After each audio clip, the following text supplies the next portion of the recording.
Hey everyone. So in the most recent People for Bike city rankings, in which cities all over the world are ranked for bike friendliness, I was surprised to see one city that's at 81st out of 85 big cities in North America.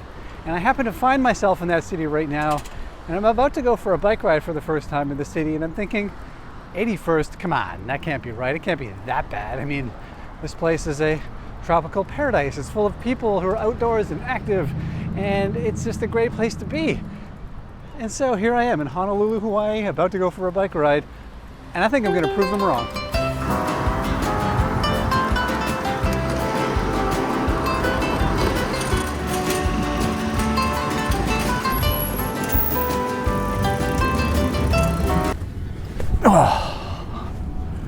Whew, I'm alive. Hey everybody, I'm Tom, and this is Shifter, a channel about urban cycling and bike commuting and the ways we get around our cities. I was hoping to come here and give you a nice sunset shot, but clearly I missed the sunset. But I don't even care, because I'm just happy to be alive, because that was a really tough bike ride to get here. Only a couple of miles in the tourist district, but I came across tons of traffic, tons of congestion, tons of traffic. I found myself at one point somehow on the inside lane of a 3-lane route, just jammed with cars, so that was terrifying.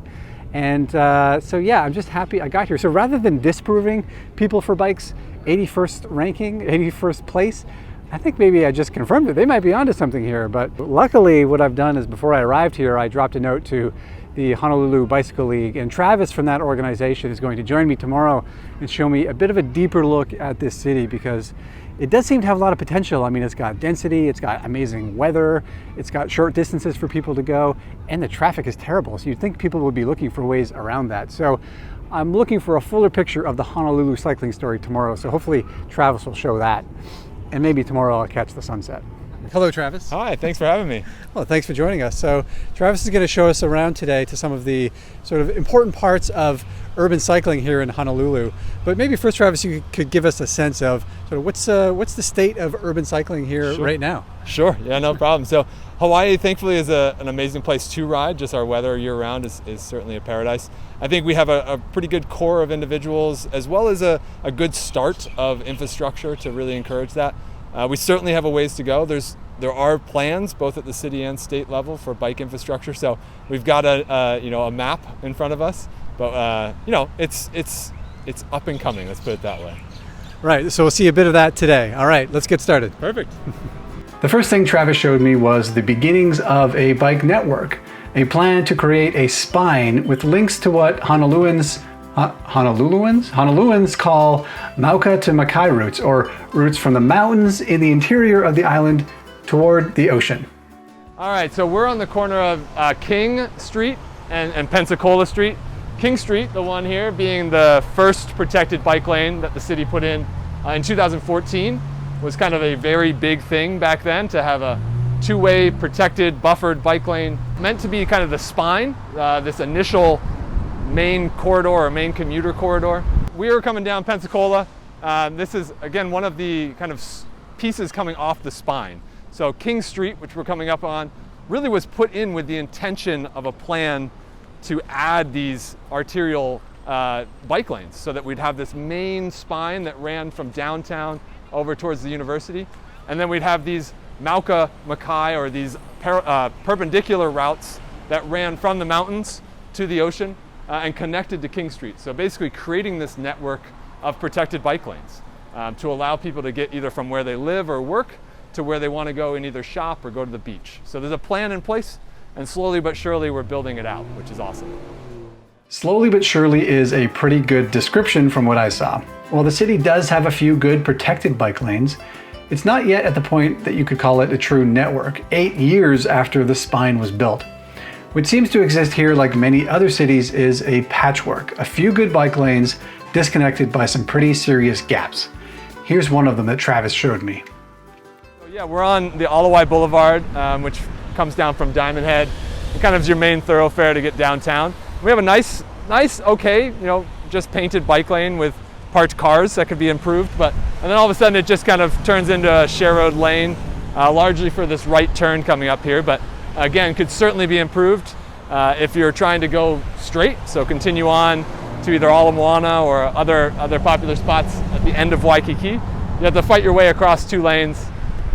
Thankfully, the stoplights do kind of make a little bit of congestion so that the traffic's not moving too fast, but it does make for an uncomfortable situation, especially for people on the bike share bikes or people unfamiliar with how the road layout is up here. So it could certainly be improved.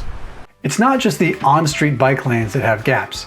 Next, Travis took me to a nice multi-use pathway that suddenly disappeared at an intersection only to pick up again a few blocks later.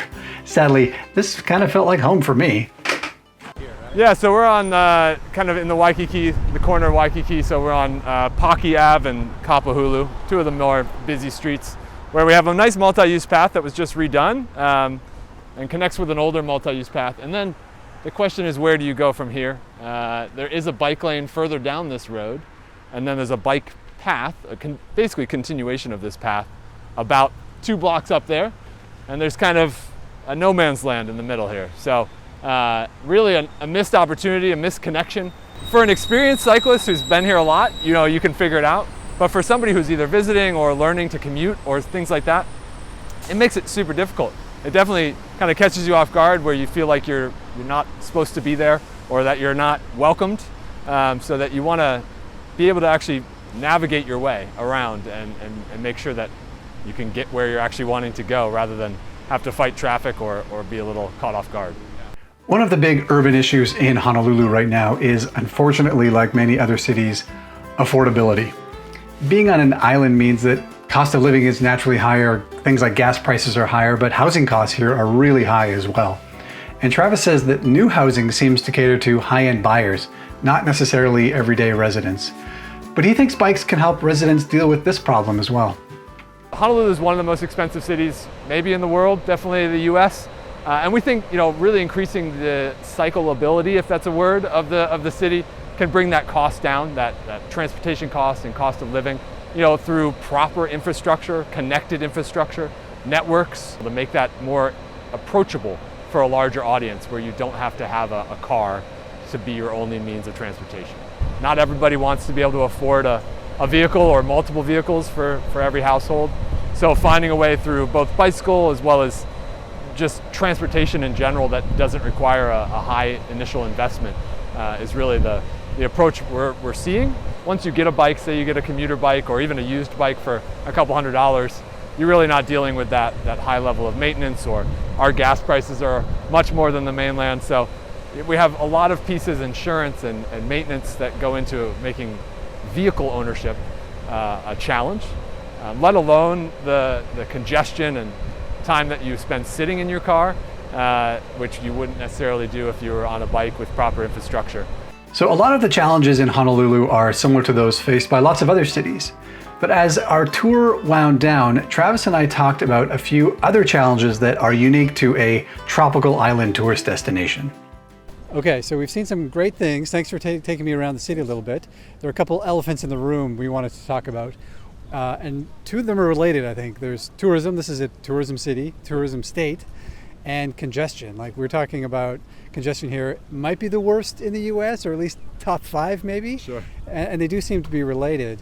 And I don't know, do you think cycling can help with both of those problems?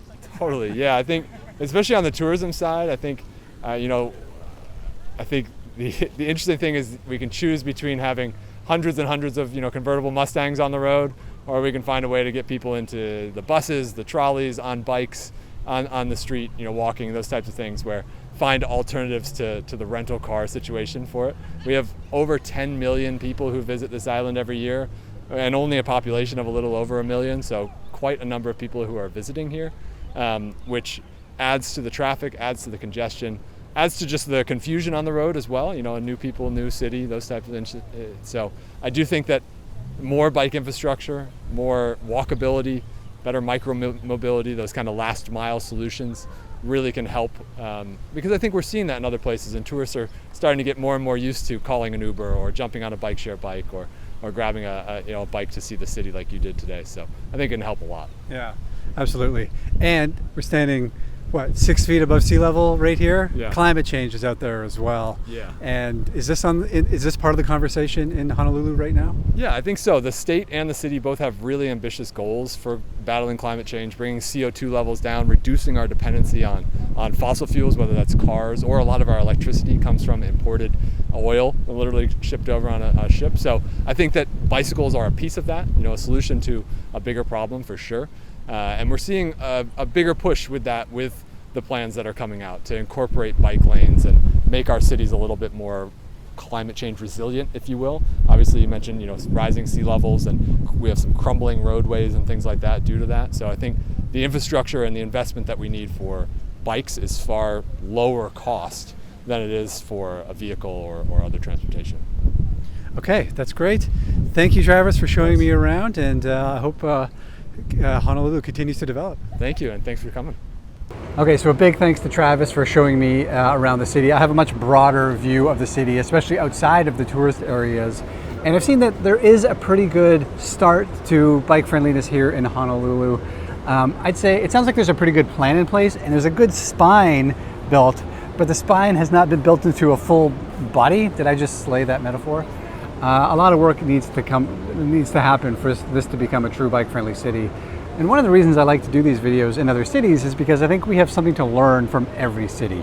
And a couple of things that I've taken away from here.